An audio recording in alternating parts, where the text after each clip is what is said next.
What's up guys, magandang tanghali sa ating lahat.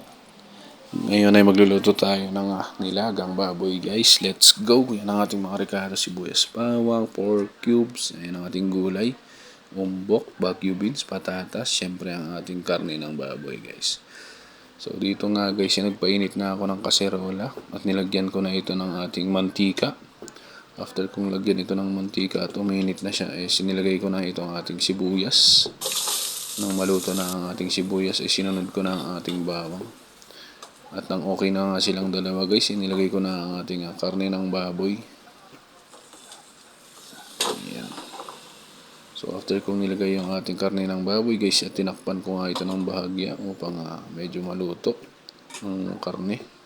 So after that guys, at nagmanti-mantika na nga ang ating karne guys, at hinalo-halo ko nga yan upang hindi dumikit-dikit.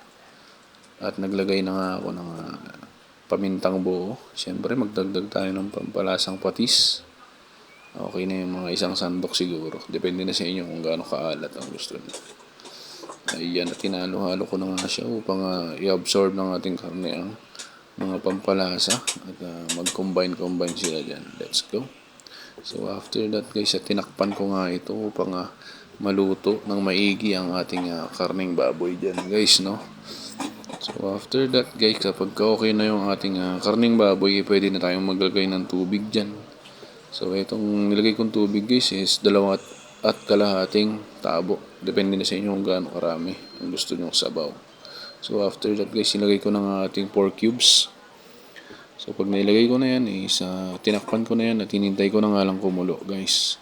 At nang kumulo na guys, pwede na nating ilagay dito ang ating patatas upang ito ay lumambot. So kapag nailagay na nga natin yan guys, syempre i-check natin yan kung malambot na pag kumulo na yung yung sabaw. Ay yan, at medyo okay na to, half cook na siya guys, kaya nilagay ko na itong ating bagu beans. So pagluluto ko ng bagu beans guys, 2 hanggang 3 minuto lang upang crunchy or crispy ang ating bagu beans guys. Kasi hindi siya maganda pag malambot masyado. Pero depende pa rin sa inyo. So after that guys, no, after 3 minutes, nilagay ko na itong ating umbok guys. Repolyo pala dapat to, kaso nga lang wala kasing repolyo, kaya umbok na lang ang nilagay ko.